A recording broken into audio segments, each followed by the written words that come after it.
Today is the day that we've been waiting for. At long last, Canon has announced the full specifications and is now accepting pre-orders for two new full-frame mirrorless cameras, the EOS R5 and R6.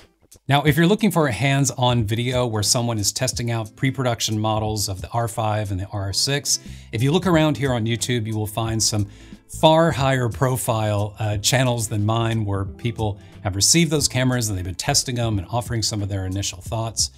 But I am not one of those individuals. I'm just like you. I'm watching the videos, I am reading the specifications, I'm reading articles, I am pulling up as much information as I can possibly find on both the R5 and the R6, comparing that information to the rumors that have been coming out over the past few months with the intent of trying to figure out, are these the cameras that I've been waiting for as a 5D Mark IV DSLR owner who has been very eager to update his camera, because as evidenced by the fact that I've actually made two videos about this now, back when the rumors started coming out. But now we have the official specs. Now we know what the cameras are going to be. We know everything that there is to know. Just about everything there is to know, which I'll talk more about in just a minute. Are these cameras worth upgrading to? Are they worth the price? And for that matter, is there going to be any qualitative difference in what these cameras provide, especially for landscape photography, which is what I focus on, compared to what I'm currently using and what you may be currently using? So I want this video to be a conversation. I would love to hear from you and to hear your thoughts on both the R5 and the R6. Are you going to pre-order one? What are you excited about? What are you disappointed by? Whatever it is that's on your mind, I want this to be a community type of conversation about this, because I'm going to offer my own opinion in this video, but there are lots of other perspectives out there, and I would love to hear your thoughts as well.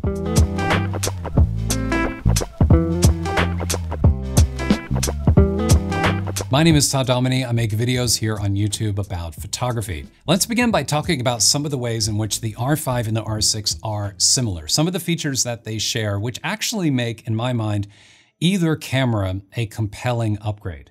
The first thing to know about both the R5 and the R6 is that they are both full-frame mirrorless cameras. They can also shoot video up to 4K 60 frames per second. And that's on both the R5 and the R6. So if that is the maximum resolution and frame rate that you shoot in, that you're interested in, you could use either camera to do so. The other thing to note is that both cameras have fully articulating touch screens. I am so looking forward to this. I mean, I have a articulating touchscreen on the back of my 6D Mark II, but not my 5D Mark IV, which is my primary camera, and I have wanted one on that camera for so long. Both the R5 and the R6 will also have zebras, or zebras, depending on where in the world you are. Both the R5 and the R6 will be able to shoot video using Canon log 10-bit 422. And if all of that just sounds like Greek to you, what it just basically means is you will be able to record video at a higher bit rate using a flat log profile, which will make color grading footage in post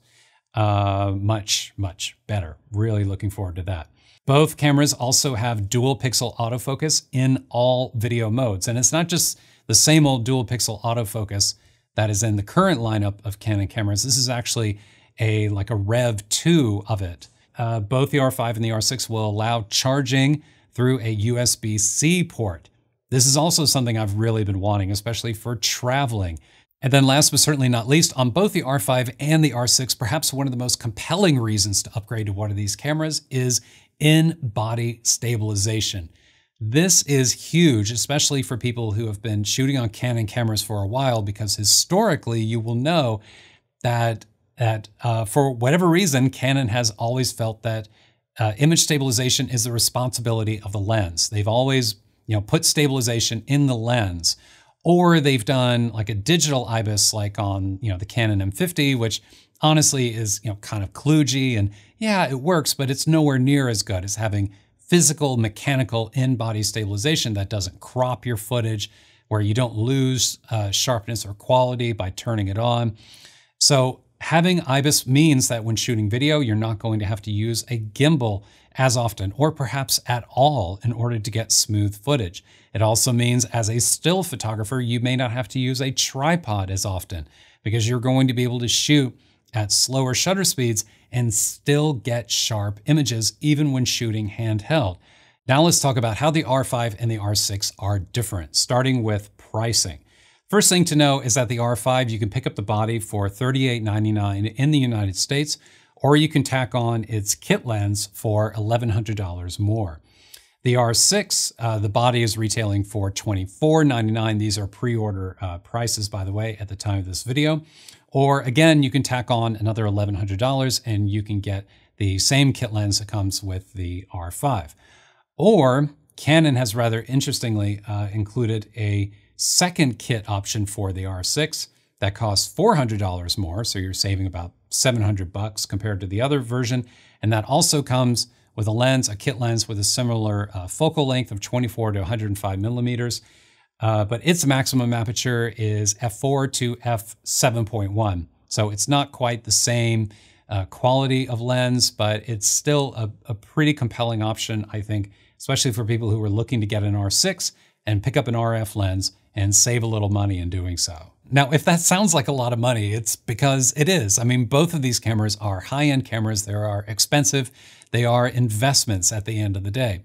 But there's one thing I want to offer just for context, and that is the fact that 4 years ago, in September 2016, when the Canon 5D Mark IV came out, it retailed for $34.99, which means that the EOS R5, with all of the new features that it has and all of the advancements that Canon has made in those 4 years between that DSLR and this new mirrorless camera, you're paying only about $400 more for the R5 compared to what the 5D Mark IV retailed for. In that sense, yeah, it's still expensive, but it's not as expensive as I initially thought the R5 would be. Okay, let's move on and talk about resolution. Now, for me, I think this is going to be one of the most important talking points when comparing these two cameras because their resolutions are quite different. The R5 has a sensor with a 45 megapixel resolution, while the R6 has a 20 megapixel resolution. Now, for the sake of comparison, both the Canon 5D Mark IV and the EOS R have 30 megapixel sensors in them, which means that those cameras, rather surprisingly, sit directly in between the R6 and the R5. But the real question is, does this even matter? Does it matter that the R6 only has 20 megapixels compared to the 45 megapixels available in the R5? Well, here is one way to think about this. If the still images that you capture are primarily shared online, if you're uploading them to a website, to social media, or just viewing them on screens, typically the highest resolution of image that you can use and that some sites even allow you to upload is somewhere in the neighborhood of 2,500 pixels along the longest edge of the image, whether that's a landscape image or a portrait image. So in that context, 20 megapixels may be plenty depending on the type of photographer you are and how you typically view and share your images. So why would anyone pay more money to get 45 megapixels in the R5? Well, one of the big reasons is when making prints, because the greater the resolution of the source image, the larger print you are able to make without artificially upscaling that image using a tool like Photoshop. Increased resolution also makes it possible for you to crop your image in post and still have a printable file. Next, I want to talk about dynamic range. Now, this is something I've been especially interested to learn more about. And unfortunately, it looks like we're going to have to wait a little bit longer because Canon has not released any official information regarding dynamic range in either the R5 or the R6. However, I did find one really interesting nugget of information, and credit to DP Review for finding this out. I'll link to them below if you've never been to their channel before. But I read about this over at their website where they said that according to Canon, because they asked about this, Canon said that the R5 will have one additional stop of dynamic range compared to the dynamic range of the EOS R and the Canon 5D Mark IV. So the R5, because of that 45 megapixel sensor, will have that additional stop of dynamic range, which means greater latitude with the luminosity range in the image between black and white. It just means like one more stair step within that grayscale, which will help retain detail, which will help pull more information out of the shadows of the image, and hopefully prevent things like clipping in your highlights as well. The next point to consider is especially important if you do landscape photography, and that is weather sealing. Well, the way that Canon phrased this, I think, is rather interesting. They said that with the R5, weather, drip, and dust sealing is on par with the 5D line of DSLRs. With the R6, that camera is on par with the 6D line of DSLRs, which means at the end of the day that the weather sealing in the R6 is not quite as good as the R5. But is weather sealing really important? I mean, I don't know. I mean, I'm somewhat biased because I actually destroyed a Canon 5D Mark IV on my last trip to Iceland because I accidentally got some seawater in it and it completely fried the logic board inside of it. And the 5D Mark IV is supposed to be one of the most weather sealed DSLRs that you can get. And I still managed to just completely destroy it. So it kind of depends, I guess. It kind of depends on, you know, how rough you are with your equipment, where you shoot, where you typically shoot, how you shoot, all of that. Weather sealing, sure, it's a good thing to have. Is it worth paying more money for?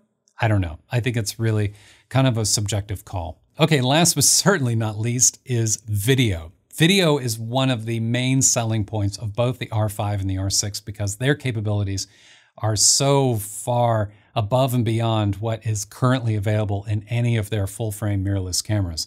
The R5 is going to be able to record 8K video, raw video, by the way, up to 30 minutes in length internally, and it's going to be able to record 4K at 120 frames per second without any cropping at all. Now, the thing to know, and this is what I found to be really interesting about the 8K video mode, which I hadn't thought of before, and full credit to Gordon Laing for pointing this out in his video.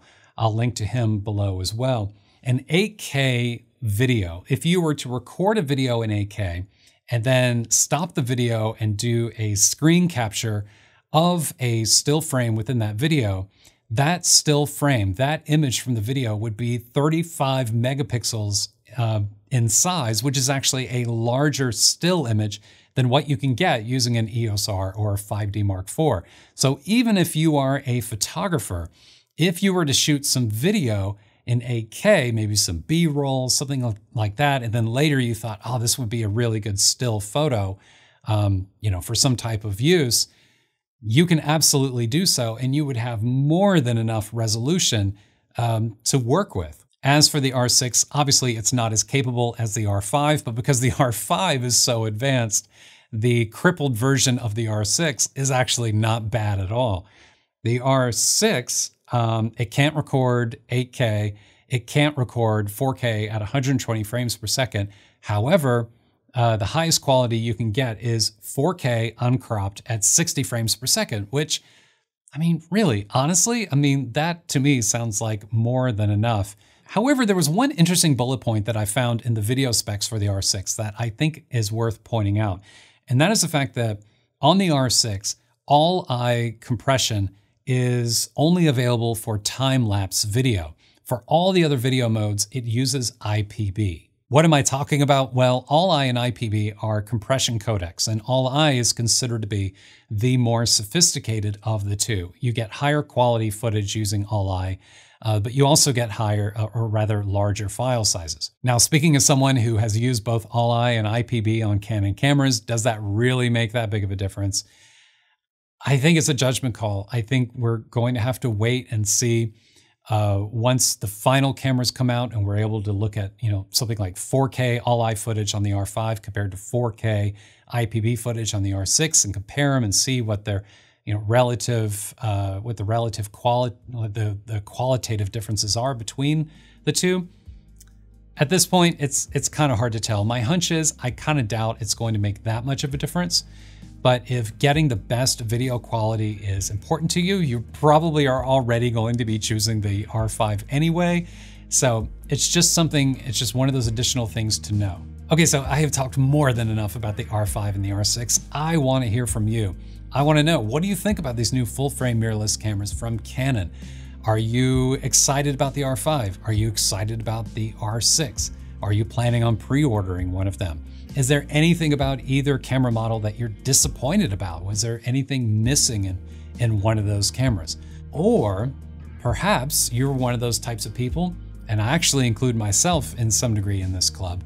Maybe you're interested to see what's coming next after the R5 and the R6, including perhaps pure conjecture, maybe a higher resolution, a super high resolution full frame mirrorless camera, something kind of in the spirit of like a Canon 5D SR, maybe something in the neighborhood of like a 75 or an 80 megapixel camera that doesn't have the same level of video capabilities and is more geared towards landscape photographers where resolution is especially important. That is the camera that I am personally most excited about and hopeful about for the future.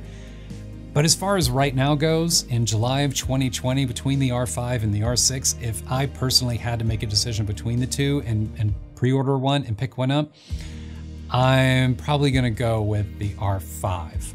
And I say that because for still photography, the R5 is 45 megapixels. It sounds like it's going to have one additional stop of dynamic range, which is more than enough reason to use that camera instead of the R6, because I happen to make prints, because I like high resolution images to work with as part of my landscape photography work. And then by buying the R5, then you get all these crazy video capabilities. Like just thinking about shooting B-roll at 8K RAW with C-Log is so far above and beyond anything that I've edited before.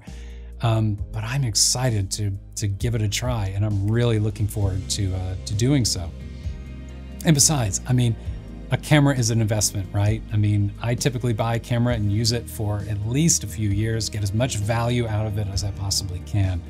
And ultimately, that's where I land with the R5 and the R6.